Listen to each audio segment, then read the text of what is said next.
Une fabrication, j'espère que vous vous tenez prête parce que c'est utile au peuple. Tu vas pouvoir l'utiliser assez souvent et ça coûte moins d'1 euro. T'as besoin d'un petit pot de vaseline comme ça et on va fabriquer des muscs qui tiennent longtemps sur le temps. Comme ça, même quand tu mets ton parfum, tu mets un petit peu de musc et ton parfum il tiendra 10 fois plus qu'avant. Vous êtes même pas près de ce que je suis en train de vous proposer là. Je vais le faire avec 3 pots. Je vais partir mettre ça dans de l'eau bouillante. J'ai mis de l'eau à bouillir. Maintenant, je vais mettre des vaselines à l'intérieur et là, je vais les laisser chauffer tranquillement. Regardez, la vaseline est devenue toute liquide. C'est vraiment parfait. Tant que ça c'est fait, je vais prendre 3 parfums. Le premier, je vais faire le Valentino. Je vais en mettre pas beaucoup parce que ça coûte cher. Deuxième, je vais prendre le Scandale. C'est vraiment mon parfum d'amour, je l'aime. Et j'en ai pas beaucoup parce que ça coûte cher.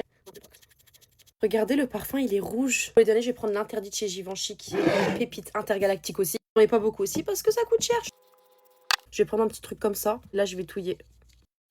Je vais commencer avec l'Interdit de chez Givenchy. Ça fait une texture qui ressemble à ça. Et tu vois, tu peux en mettre juste ici. C'est vraiment incroyable la méthode parce que tu peux même le mettre dans ton sac à main. Valentino aussi, il a bien fonctionné. Un peu plus déçu pour le Scandale. Parce qu'en fait, c'est tout liquide. Je vais essayer de le remettre dans l'eau. C'est le moment de l'enlever. Regardez, ça ressemble à ça. Je pense qu'il a mieux fonctionné maintenant. Ça a trop bien fonctionné, je suis trop contente. Et du coup, si vous le faites, passez-les vraiment dans le frigo après. Au moins, vous êtes sûr que ça tient bien. Vous aurez une texture qui est mieux que ça. Parce que là, ça donne plus envie d'utiliser. Je suis trop contente. Au revoir.